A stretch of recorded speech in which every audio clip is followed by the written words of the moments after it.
ошондой эле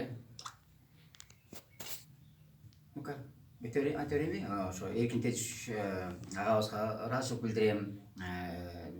Ушул жерде ушул Эркен агабыздын кол астында көп жылдан бери күчү менен эмгектенип жүргөн Бекбү Асанкулов эжекебиз дагы айтып, рахматымды айтып, ыраазычылык билдирип кетем. Өзүмдүн атынан, өзүмдүн үй бүлөм атынан ушундай элге кылган эмгеги, ушундай Жайыл ата, Жайыл баатыр биздин атактуу бабабыздын музейин иштетип, элдерге көрсөтүп, насихаттап жүргөн адамдар баардыгына ыраазычылык билдирем. Мындан ары ушу Жайыл ата коомуна, Эркин Тетиш агабызга, анын колунда тегерегинде иштеп жүргөн бүт Жайыл ата коомунун жамаатына, аксакалдарына, урматтуу байбичелерине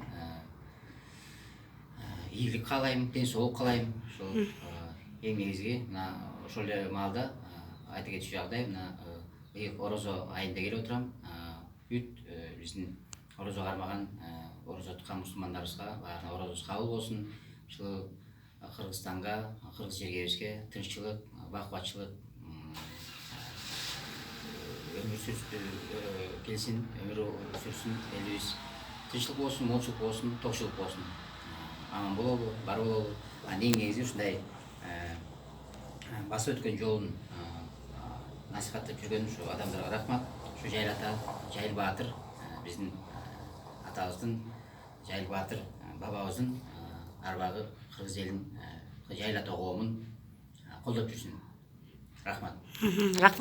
Рахмат сизге дагы ушинтип атай куттуктуу айтып келем деп келиптир. Сизге да рахмат. Дайыма келе бериңиз. Жайыл ата коомунун офиси дайыма ачык. Рахмат.